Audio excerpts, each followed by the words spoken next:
Happy Mother's Day. It is May the 9th, 2021, and we are on the Tour of Love. The Tour of Love is a show that's all about raising the vibration, raising the vibe through love. We celebrate and support also an organization known as CB4L.org, all about healing through connections within a buddies network. And I am joined by my co-hosts, both Caroline Berzins, our senior ambassador of the Buddies, and also the production assistant for not only this show, but the Service Tarot show. Also, in and out of our screen right now, we have Poe. Poe will be here at any moment. He's from the backwoods of Arkansas. He is joining a tour, Caroline Berzins in Canada. And we are joined by our guest today, JJ Weinberg. JJ, an artist that was recognized as a service hero not long ago, and an artist that has heart and a lot of love. He is going to help celebrate mothers today. Welcome, everyone. We want to also welcome those that are here with us watching, of which Helene Wilson. Happy Mother's Day, Helene. So glad you're with us. And thank you for being there and welcoming the buddies. We are live on the E360 TV platform. And what does that mean? That means that you can watch us at any time on any smart device. You can go to the Positive Vibration channel and find the app. This is what you do. Well, maybe not. Doesn't want to load. So we're just going to go with it. And we'll continue saying hello to everyone. Hello, Laura. And Poe. Poe will be here any moment. You are an artist that came up with a unique idea. And we're going to go into that. Yet, since this is Mother's Day, and oh yay, here we go. We've got our co-host, Poe. How you doing? Can you hear us? Can't hear us. We can hear you, but yeah, okay, you can hear us. Okay, perfect. All right, we're just going to go with the sound, guys. And JJ, we welcome on Mother's Day. Now, you are celebrating Mother's Day with who today? Well, I'm going to visit my mom, and then, of course, my girlfriend, Kelly. We have 1, 2, 3, 4, 5, 6, 7, 8, 9, 10, 12, and we don't have that many, but we do have a lot of animals. She's a rescue mom. She's got her own nonprofit, actually. Yeah, there's Kelly. There's a couple of the ones that we have now. There's Brick. He's actually sitting on my lap. There he is. Oh, look at those paws. Is he a puppy? No, actually, he's quite old.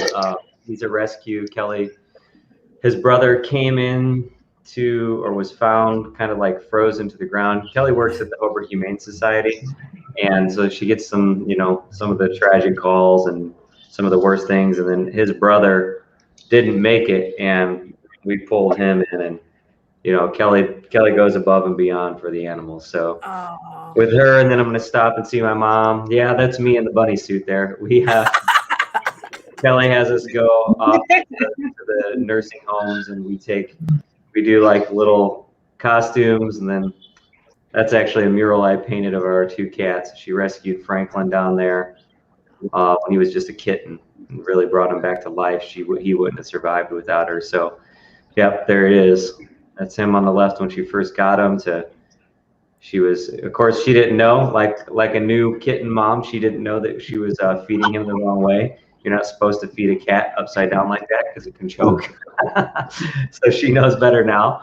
But yeah, so Kelly, and of course my mom is there's my mom. Yeah, my beautiful mom. She's I'm going to visit her. I got a little token gift to give her that's fun and cute, and So yeah, I'm definitely celebrating them for sure. My mom, I wouldn't be who I am or where I am without my mom. You talk about love on this show. My mom's always said to kill him with kindness, and she's been the epitome of that all through my life. She's been an example of how to, no matter what circumstances are thrown at you, you can handle it with grace and you can handle it with love.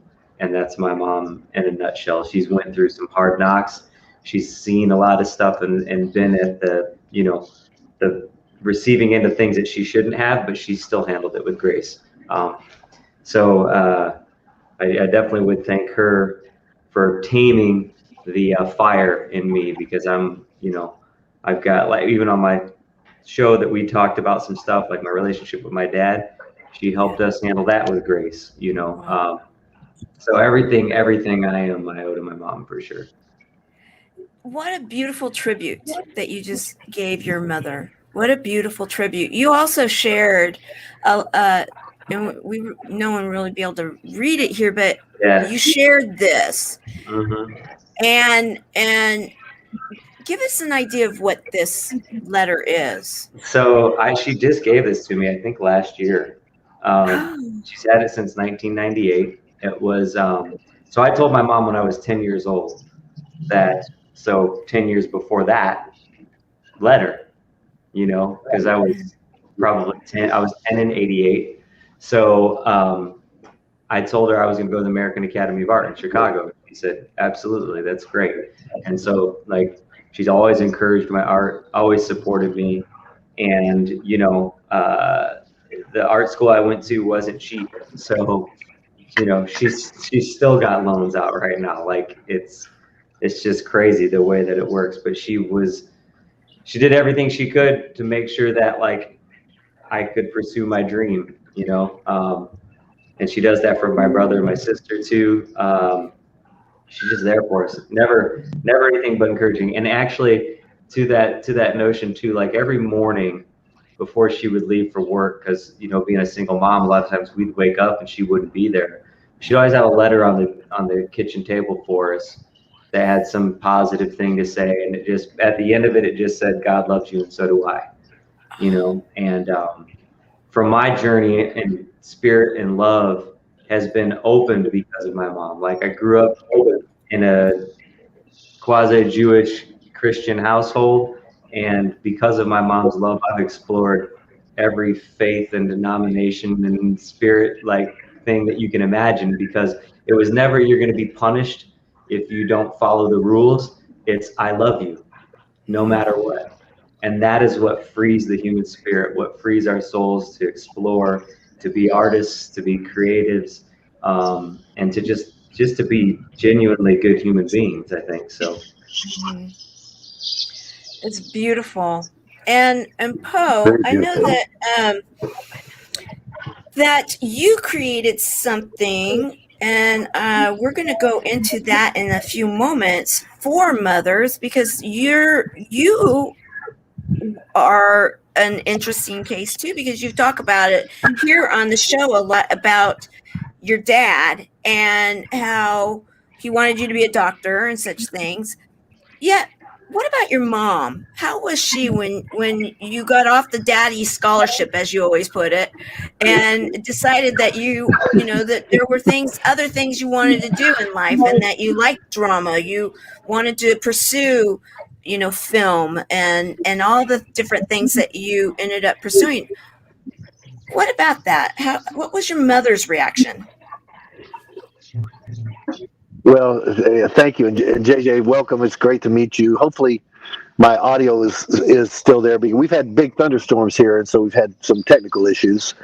Hopefully you'll be able to hear me okay. But JJ, I can so relate to that experience, and as you pointed back, Tamara, to our mothers and the role that they played. And I was the oldest of 5 boys. My dad is a military captain in the Navy and a surgeon, and came kind of as a self-made man, drive. And I was the oldest of 5 boys and 1 girl. So I was always consider myself the guinea pig. And so I was on that daddy scholarship and so forth. And he was, had everything, to be, here's what, I've got this all lined up for you. And deep down inside, the artist in me, which I in film and television, I love theater and music and writing and that creative part. But the daddy scholarship was so good for 4 years, I stayed on it until I milked it to like, oh my God, I've got to really make a decision here. This is the end of college. So I went back, but my mother was so instrumental as a young child to really follow the dream that's inside of you, to listen to it, and whatever that is, she would support that and love that and enable that however she could. Even when I was in the even when I was in the first grade, I was upset about something, and I told her, I said, I've had it, and I am moving away. I am leaving. I'm running away from home. And she said, why is that? I said, look, this is not fair. Blah, blah, blah. I was in the first grade. And so she said, well, let me help you pack your bag. And so she got my suitcase out and she started packing my bag. Well, you're going to need this. And it's really important. Here's some things to help you with, and if that's what you want to do. But, here's our phone number. If you need to reach us wherever you go. I'm in the first grade. And I'm like, wait a second. So I got my suitcase packed up and I marched down the street with my suitcase. I got about 3 houses, down and sat on the curb going, okay, this is not working out somehow like I thought it was. And so I went back, but through that, she was always honoring kind of what was going inside and learning a lesson to really fulfill your dreams. And so in that part of turning away from that daddy scholarship in pre-med, I went into radio, TV, and film and the theater and the creative aspects of storytelling, because as I told Jay before we came on, is that, I always loved art, but I couldn't draw stick figures. And so a camera became my paintbrush, so to speak, in telling stories. But yet the mother side of things, to enable our dream and our vision with love, and as JJ was talking about religion, I was raised Catholic, but I went through A to Z in the yellow pages from Anglican Mission in America to Unity Church to Unitarian Universalist Church, Buddhism. I went through to see, who had the corner on God, Judaism, Native American spirituality, Mormonism. I went through for about 25 years. And it goes back to that word love. Bob Marley, I heard it just yesterday, was, my religion, love is my religion song. And I thought, that is the essence, that, the seed of really shaping this world we live in, with all the fear and the vibration of raising, no matter where you live or what culture you're from. And when you talk about art, and this is what I'd love to hear JJ talk about, is my brother, who is an impressionist artist, and he does it very well, but what he teaches is you don't paint what you see, you paint what you feel, and that comes from the heart.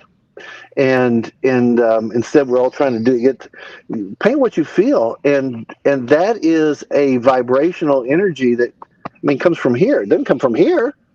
And even with music or films, I'd love to see something that somebody did that doesn't have maybe all the technical perfections of playing the guitar, the vocals, or the film, but if they're passionate about the story, I'd much rather watch that than an IMAX movie that's just like, okay, there's not much here, but I'd rather see something done on an iPhone with passion. And do you relate to that, JJ? Yes, absolutely. I think there's a convergence, and sometimes that's like where we really find things that raise to a different level. But I know more than anything, like as a songwriter and as an artist, I know that when I am trying, when I'm trying to be clever, when I'm just trying, it gets in the way and it always fails. It flops. Just like you're saying, when you get out of the way and you just let it happen. Actually, I was talking about this book to somebody just recently, so it's sitting right here on my thing. The Artist's Way. I read that when I was right when I started art school. So right out of high school, I read that. And the most valuable thing from it in 2 seconds that people can take from this right now is the notion of morning pages. You get a journal, you write 3 pages, like lined paper, you write 3 pages nonstop. You can't look at it, your spouse can't look at it, and nobody can look at it. It's just for you to get things out. And you can't second guess what you're putting down. You just got to keep going. And I'll tell you, when I go back and I look at some of those journals now, when I can look at them, because you set a time limit and then you go back and look at it, I'll be like, who the heck wrote that? It's like that movie Soul. I don't know if you've seen that, but like when you get in the zone, yeah, it's a great film. It's one of the newest Pixar ones.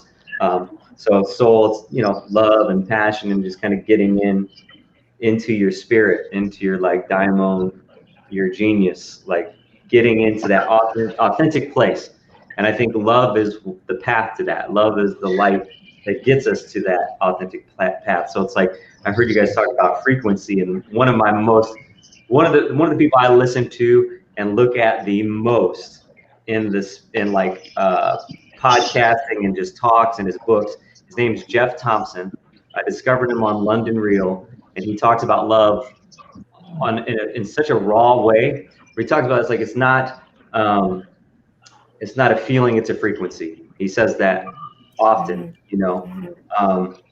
and I think even Rumi, and he references this, says that the door to love is devastation, and so what Rumi's saying in that is that we have to devastate our ego, destroy our minds.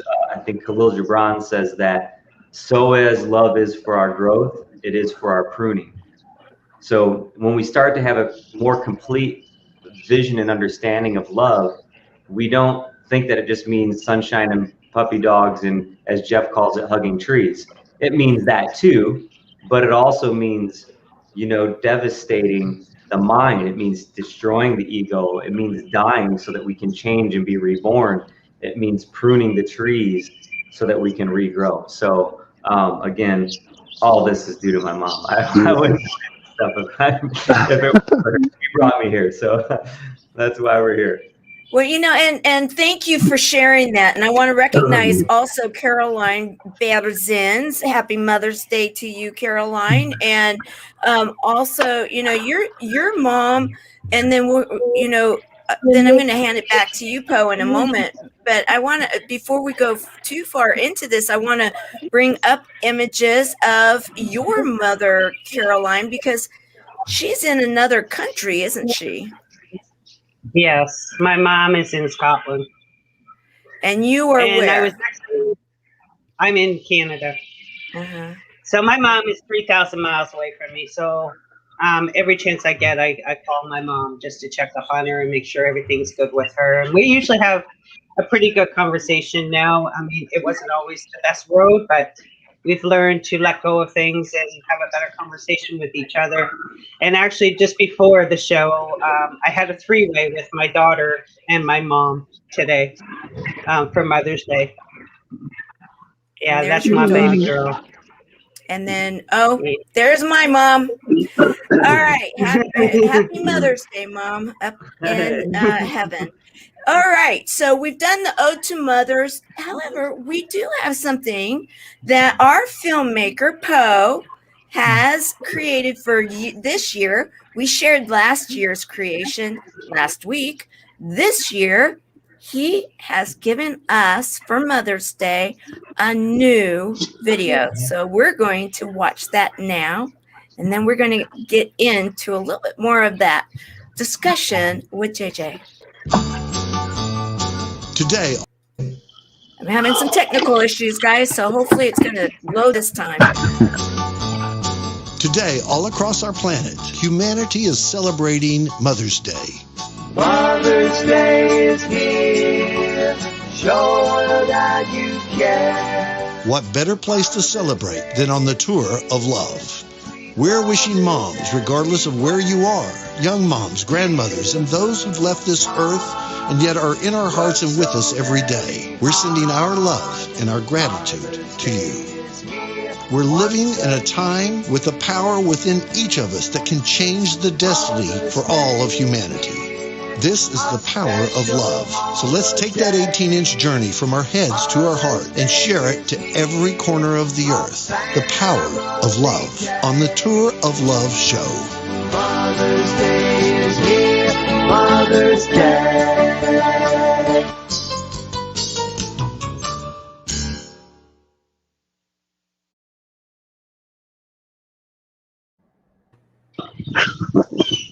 I love it. Fun. Thank you, Poe, for that. You're welcome. Thank You're you. welcome. Poe. Happy Mother's Day again. Thank you, Caroline. And I'd love to get into this inspiration that's taking you on a journey, JJ, with what I've heard with the service heroes you've been on, and is this opportunity. Did I say that right? Yeah, and what that represents. And well, you just what is that, and why? Well, you think of the word opportunity, and you'll always remember how to say opportunity, and that's exactly what it is. So it's an opportunity for budding artists and new artists, novice artists. It's an opportunity for veteran artists. It's basically a bridge that I want to create that connects people. It came to me out of necessity. What is it? Necessity is the mother of invention. So happy Mother's Day to necessity. Necessity is the mother for so many things. So in a way, necessity of my own experience with the starving artist was exactly what birthed the idea of opportunity. So I was living the starving artist cliche. I was with my band. We were making music. We were doing okay, but we weren't paying the bills with it really. And so I had a energy bill that was due. And like I needed $150 the next day. I hadn't done any drawing or painting or anything in a while, so I did an illustration of one of my favorite Game of Thrones characters. I put it on my social media like Facebook, Snapchat, Instagram, and I asked for 15 $10 donations. And then once I had the 15 donations, I randomly selected somebody to win the drawing. So Opportunity creates the opportunity for you to donate to an artist for a chance to win a work of art. I want it eventually, the platform, I want it to continue to blossom to the point where it has like an Instagram vibe and kind of curation aspect from the artist side, and then from the collector side, they're going to be pinning work like it's a Pinterest board, and then you're going to be able to see all the work that you donated to will go on a different gallery in your Pinterest board, and it's basically to continue to create a community, allow the artist to raise money, and again, so some artists, they don't need it to raise the money, so they want to give the love back the opposite way. So I'm talking to an artist right now, Ashley Longshore. She has 305,000 followers on Instagram, and she sells paintings for like $30,000 a piece. Well, you know, 304,998 followers can't afford a $30,000 painting. But if you put one of those up on Opportunity, which is what we're talking about, something of that level, then, you know, the barista could donate $2 and potentially wind up with an original $30,000 painting from Ashley Longshore. So it's all about freedom and allowing that love to travel both ways, you know.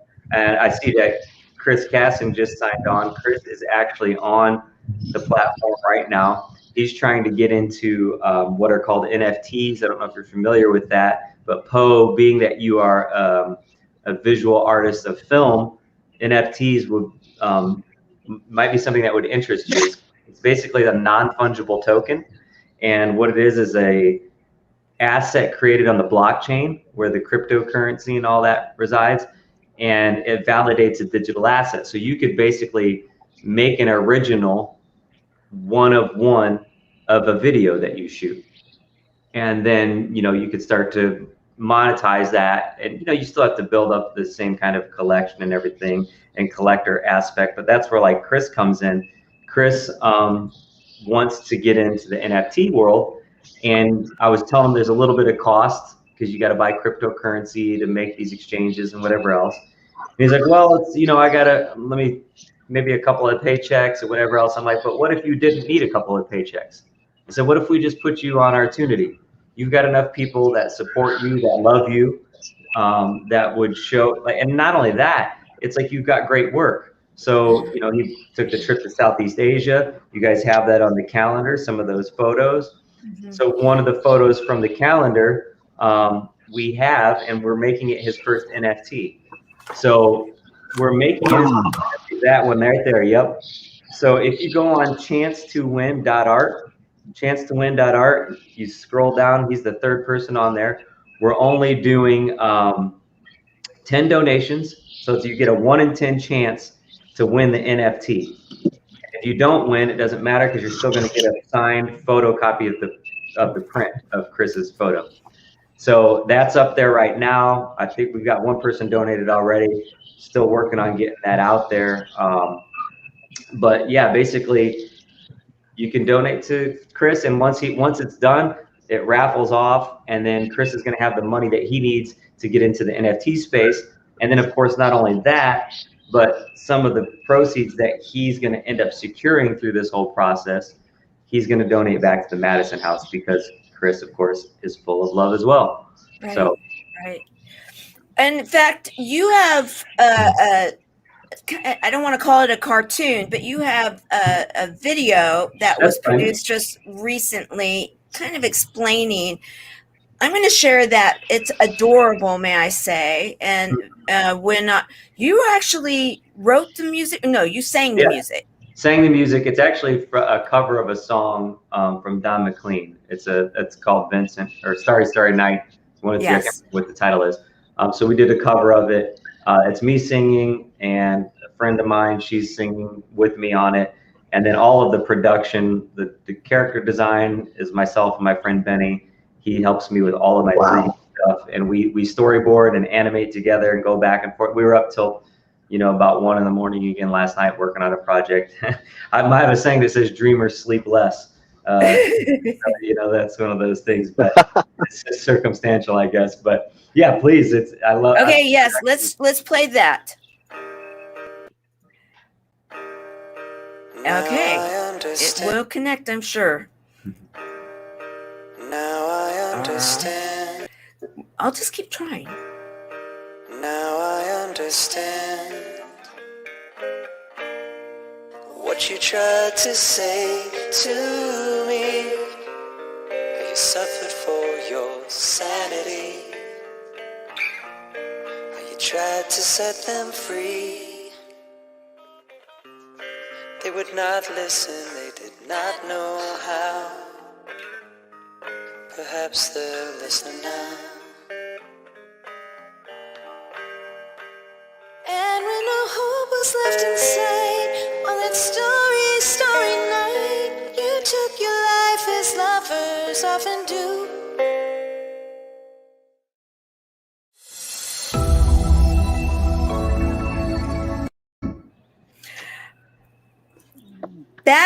What did you think in regards to that, Poe? And also, Caroline, I know that you were there when we were watching, or when JJ was on the Service Hero show, and you've gotten an opportunity to talk with him a couple times now in regards to all the art that's behind you, and all the art that the Healing Through art projects that we've been doing with Christopher and yourself on Tuesday evenings.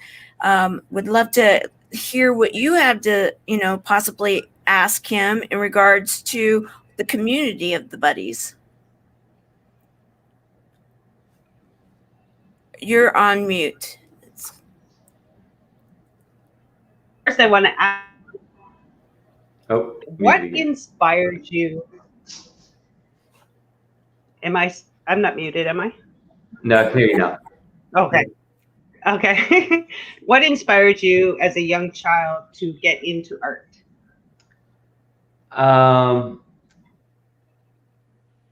There was somebody, I have an older sister, and I remember seeing something that a friend of hers had drawn, and I was just like, man, I want to do that. It just felt like being able to do that seemed like so powerful in a way, and so I started drawing. I remember that was one of my inspirations. I had growing up, we had these murals. My dad's a huge Cubs fan. This is where it comes full circle. You know, it's like how this will get me emotional if I don't be careful, you know, because it's such a high vibration to see that's the scope of the thing. But there were these larger than life Cubs players in his bar room that he had painted as a mural.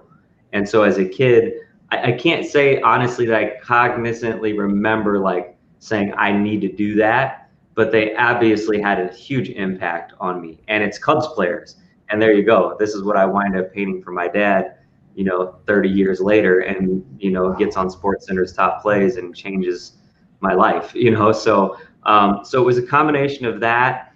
And then I remember when I did my first drawing, somebody said to me, wow, you did that? They looked over my shoulder and you did that? And it was just like that love, that's attention, that's positive energy just filled me up so much. I was like, well, I want more of that. I'm going to keep doing that. If I can get that and it's that easy, like I'm going to keep doing that. And then so from there, I also, right around the time I was probably about 10 years old, I won this poster contest for Say No to Drugs. It was a Say No to Drugs art poster contest. And I won it, and it was a validation, which is what, again, I want opportunity to be. Small validations add up to monumental changes. And so I was validated as a young boy. And I mean, I've never had a drop of alcohol or smoked any drugs or done any drugs in my life, you know? And part of that is due to, I think, connecting to something like that, connecting to what my spirit is. Part of it is informed by my dad. My dad was an alcoholic. I had alcoholics in the family that I just had a negative, understanding of it. And so it just steered me more and more into my art. I also had an experience growing up where this is way too long of a story to share, but it is full of love, and I'll share it at some point, but had some trauma that happened to me that had me in a place where at a very young age, I questioned my mortality. I mean, I'm talking 13 years old. And I kind of danced with this mistress of death for a while. And while I was having these thoughts, I actually said, well, what better way for me to leave a legacy than to just do my art? Because it's the only thing I can leave behind. So I focused on it. So those are quite a few different angles of what inspired me to be an artist, of course. But it goes from just love and being able to see what happens on a person's face when you give them a gift, to being able to create from nothing, to be able to tell stories and, you know, search through things. So. Also, is there anything that you can suggest for me to share with my community through Healing Through Art on Tuesday nights? To bring more people out, because right now we're going through the process right now of finding our inner child. Okay. Well, so yeah, authenticity. I mean, the inner child, you know, to go into again, I have a wide spirit thing, but you know, Jesus said, you shall not enter the kingdom except as a child. And so it's like, again, the child loves. So we're talking about this. And again, most of its love comes from the understanding from a mother's nurturing, at least in my experience, not always, but like that's part of it, you know? So I would say just connecting to what's authentic and always sharing authenticity, sharing the scariest things that you have to share.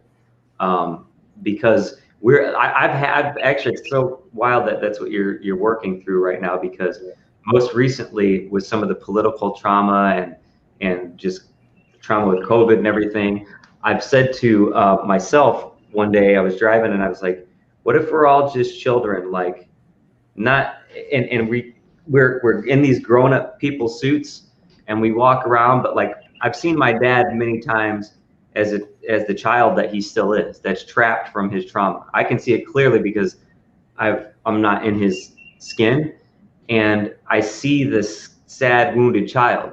And if I don't see the sad, wounded child that's drawing on the wall with crayons to get attention, then I think that he's being mean or impatient or angry like he was a lot through my childhood experience of him.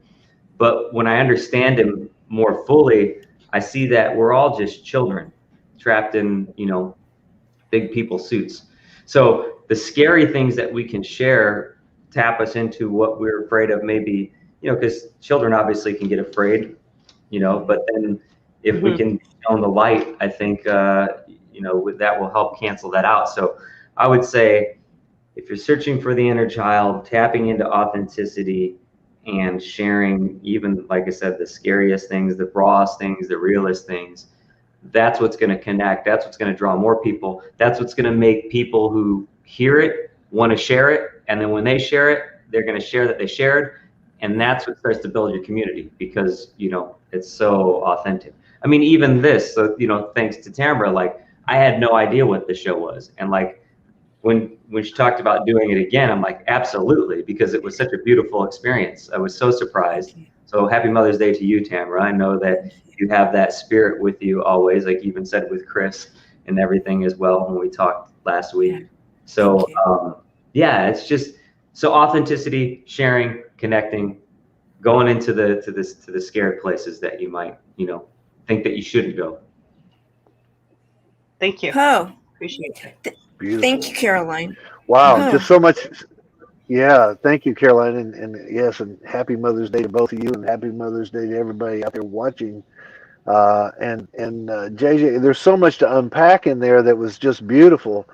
And first, I want to just say your art and your music and singing and just, I mean, you're the artist inside of you that is that creative child that being authentic is just a beautiful illustration of walking the talk and how to really, how people do their internal work to really get the ego or get that thing, that graphic you had of the two kids, facing each other in the framework of the adults turned away, where you've got the critical parents and the adults, but you've got the two kids, and freeing that inner child.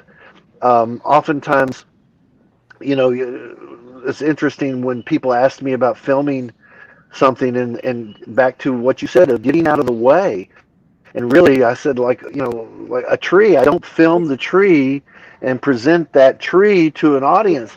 I become a vehicle to capture the spirit of that tree and allow it to flow through me without me screwing it up to another heart. And those oftentimes is that creative child, like we saw, to the other child, the inner child. And that's where that nurturing of the human spirit through art. And it can be gardening, it can be music, it can be a paintbrush, a camera, whatever, but it's being able to tap into that authentic self. So I just really want to underscore how beautiful and how powerful what you said, and your humility in saying it too, because that's so illustrates the authentic self that you've really. It's taken a lot of work. I mean, we get bombarded in this world, and to honor that child is not an easy task. It takes work. Yes. You have to protect it, absolutely. So we have to mother it and father it. And I think as men, we have to understand our mothering side. And that's what, like, I've learned through my mom. Like, I have a song called The Man with the Pink Ukulele, and pink became our band's like trademark color. And the song is all about basically, I'm going to show you how to be a man without being the stereotypical man. Like, you don't have to just watch football and, all that kind of. There's one of my pink shirts. Always we would wear pink everything when we would go do shows and all that jazz. But yeah, the other thing I wanted to say too, Carolyn, and to expand upon this just a little bit further is, Picasso said that he learned to draw and paint like the masters by the time he was 13 years old, but it took him a lifetime to learn to draw like a child again. So when we look at Picasso's work and we understand it through that lens, it gives us a better, I think, perspective. One of the things that I guess that as we're talking about love, and I don't want to hijack this at all, but like, I want to ask you guys, I don't know if you've seen any of this other work, Tamara, that I have, or if you have any of it, load it up. But if not, we'll just talk about it from a level. I can pull it up because some of it's behind me. I'm painting. I have a lot of really heavy social, political work that I do. And it all spawns from the time I was a child. Like this book right here. Sorry, I know I'm going off camera. That's okay. Again, this is my mom. So my mom got me, there were a bunch of them, the value books. And there was like the value of creativity, the value of inspiration. And this one was the value of courage, right? So I've had this since I was a little boy. And I grew up in the town where in Knox, Indiana is I don't want to disparage the town because I have a lot of fond memories, like with my Uncle Harold, we've talked about that. But to be honest and to be realistic, there's a lot of, they're not very forward thinking, I guess is the best way to say it, especially as it applies to race. I mean, the Grand Dragon of the Klan of the Indiana chapter lived in Knox for a while, So growing up there, I had this Jackie Robinson story, The Value of Courage, from my mom. And from whatever it was that resonated in me, I mean, I was 13 years old and went and saw Spike Lee's Malcolm X in the theater by myself. I'm like, I have to see this movie. I had Malcolm X posters. One of my pieces, to that point, this one isn't finished yet, but this is one of the ones that I've been working on. How do I get it in the shot? There it is. Okay, so it's Malcolm X, right? And he's got a firearm. And so what I was wanting to talk about is the notion that so many people, they see a lot of the work that I'm doing. I have an illustration because it's called A Well-Regulated Militia is the series title. And I have a number of pieces where these men and women have firearms. And there's me painting on Frederick Douglass right now. And in the background, to the point, you can see it says whites only, and it's actually a Civil War musket rifle.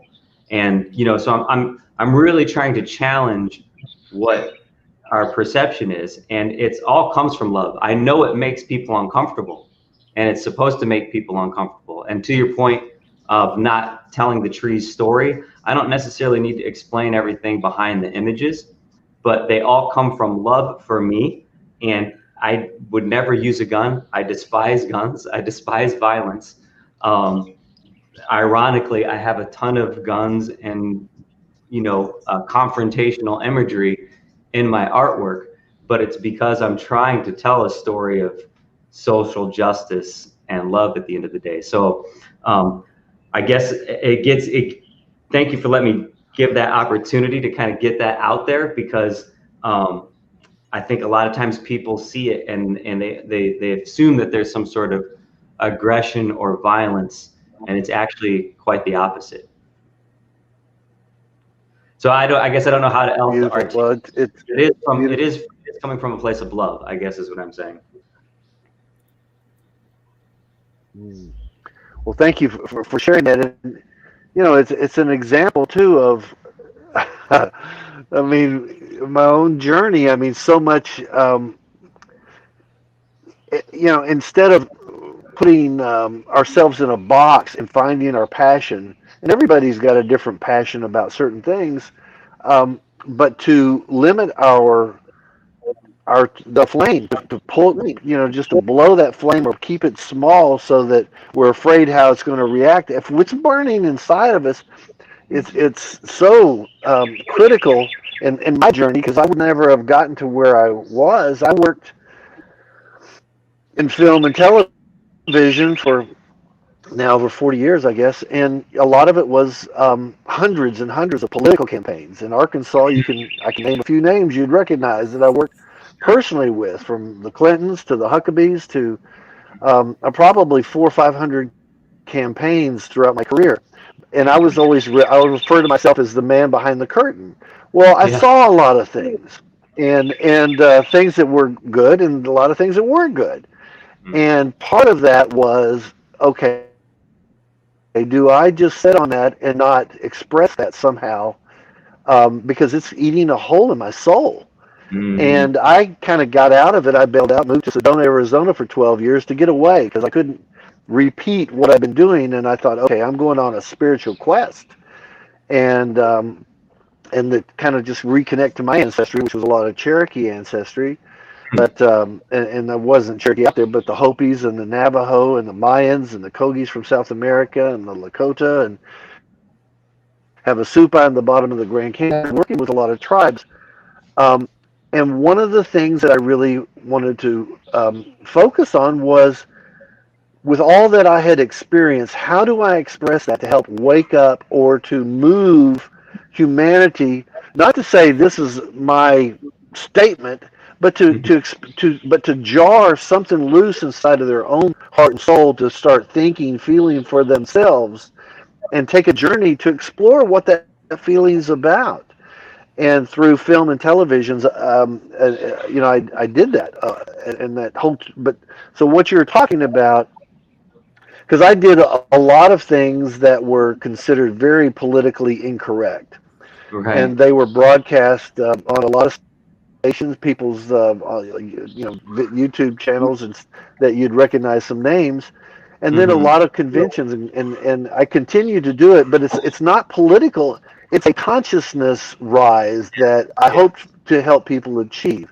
It's not about all that other stuff is gutter stuff. How do we get ourselves up out of that gutter into a higher consciousness? And so much of that is exactly what the show is about, what you express, what our mothers taught us, is that power of love. And that's a consciousness. That's a vibrational shift. If we're down here in apathy, fear, anger, despair, shame, guilt, those are very low. How do we start to move up that ladder to love and joy and gratitude? And so art, when we talk about Caroline and healing, and first it started with me healing myself through my own expression of art. And I'm hearing that through you, JJ, and I actually hear it through all of us. And Tamara kind of enlightened me a little bit about her passion for art and things that I didn't even know about. But does that resonate with you, Caroline, and healing with art in your community? Tell me a little bit about that. Well, I find with healing through the art in our community is allowing ourselves to heal, finding our inside of ourselves, and I've noticed that I put a poll out the other day to find out, if they enjoyed the class. And a lot of people are saying that they enjoy the healing through art because they're allowed to express themselves in any way that they possibly can. That's cool. And I'd like to piggyback off of what everybody's saying here and answer your question, JJ, when you threw it out to us. And that is that my uncle was an artist, and he encouraged us to be open-minded, and talked about this. I don't remember if Service Heroes or where, but my mother was very conservative. My uncle was extremely not, and the two of them were the very best, like yin and yang. Yeah. And so had two different views, and he would push you to a point where in his art and with his way of being able to express it, and he did everything from ceramics to painting, but then he went through this whole period of time where he did a lot of horse type imagery, and so then he would use like horsehair, or he did a whole area there for a while about dyslexia, and he'd use the different colored lenses that you could look through, and and so that it was all incorporating and give it a reason to think, and then working with Poe now for the last few years in storytelling and think about stories. Oftentimes I do believe that you need to, when I was looking at your images, not knowing in the very beginning what it is and why it is that, what was the thought behind your imagery. Sure. And I'm thinking, I actually kept looking at it like, what in the heck is he trying to do here? You know, you got all these different people from history, which I'm a big, huge history Here's, nut, and then you've got all this modern day weaponry. And I'm like, yes, I don't think Poe saw it. He was yeah, looking that's down. why I was trying to show it to Poe because he was talking about his native. So that's a sitting bull. Sitting with bull a with, rocket launcher. with RPG, and it's the title of that one is Unbroken Arrow. So yeah. Beautiful. And so when I was looking at these, I'm thinking, okay, there's a story here, and you want to know more of the story. Mhm. And then when I hear what it is that your whole philosophy behind it, I'm thinking brilliant. You know, brilliant, because many times what we need to do is do that bit of disruption, just like, okay, get your attention Mhm, so mhm. that, like what you did with the gas prices and, Yes, and, yes, and exactly. that story, which we really don't have a lot of time, but anybody want to know that story, go to the Service Here show, and we went into it and get that, like, okay, what was that? You know, that moment in time, like, what did I just see?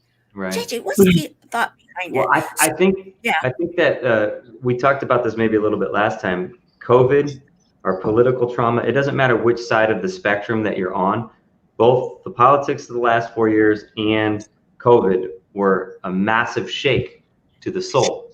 And it was a dark night of the soul, of the collective.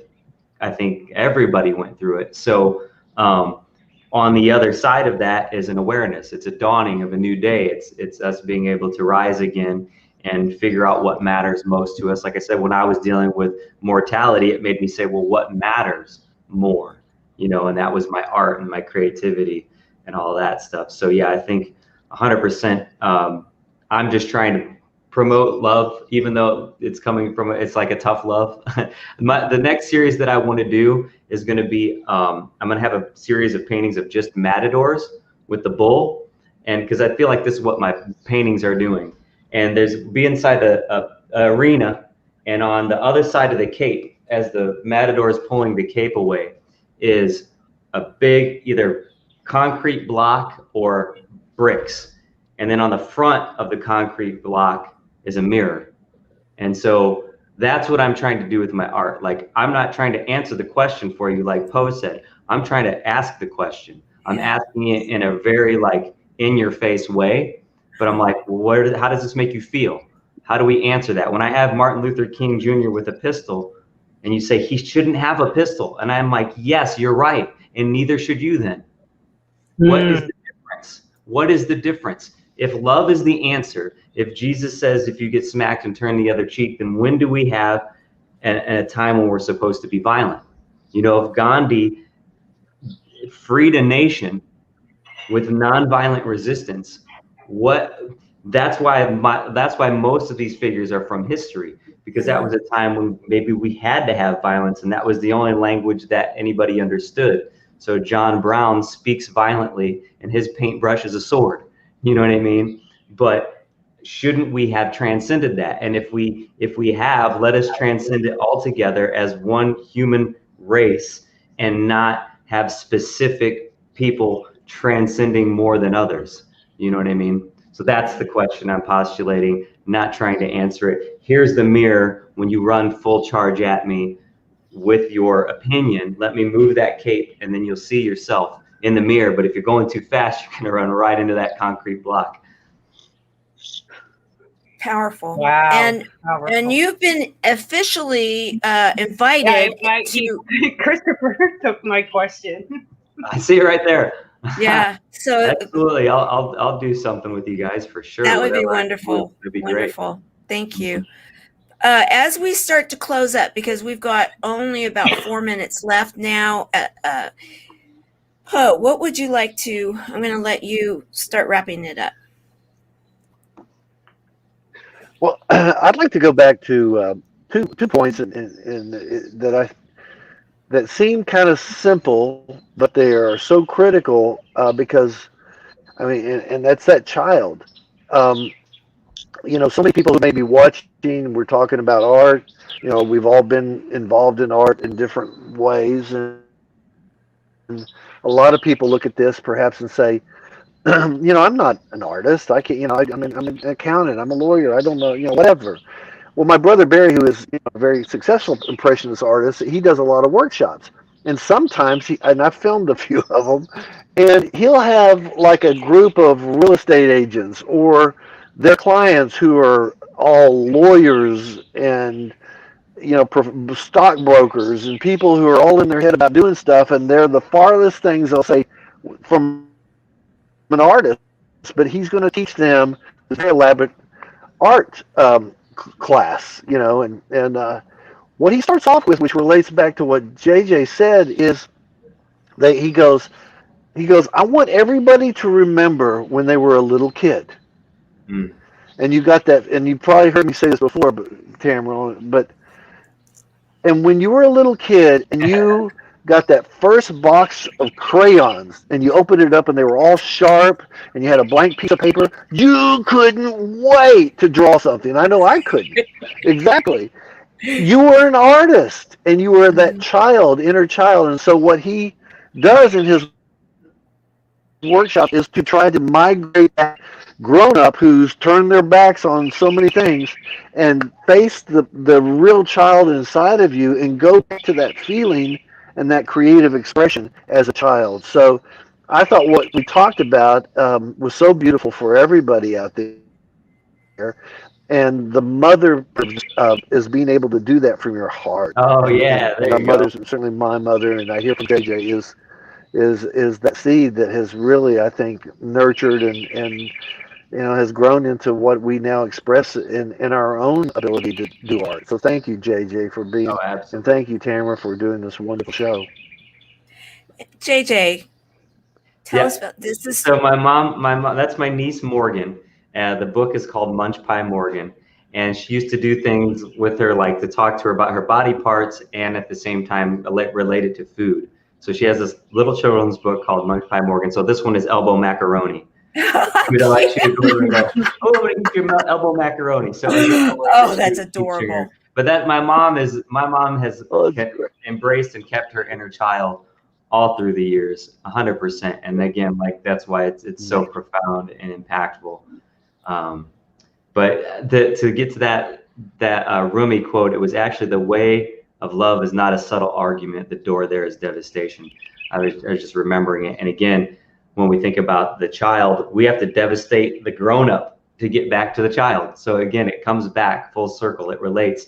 And to the crayon thing, real quickly here. Yes, we have now a little less than, or just about a minute. Oh, wow. Love that. Kelly did that for me for my 40th birthday. Kelly would be the last person that you would ever think would do something creative like this, but it was so special. She surprised me for my 40th birthday party, flew in one of my friends from Denver, like all kinds of stuff. But she did this, and that's it. It's tapping into the child. She was in such a high vibration at that point in time. We can't forget that our creativity. We can't forget to just throw paint on the canvas, to melt crayons, to draw on walls, and to just be free. Love it. Love it. So with that, we are going to say Happy Mother's Day 2021 to all out there, all mothers, and all of those that have mentored and mothered others, whatever that may look like. We want to be sharing the love from the Tour of Love to all of you out there. Once again, join us next week for another version, another segment, another show, the Tour of Love show. See you then. Bye, everyone. Tour of Love show. That shirt. Bye.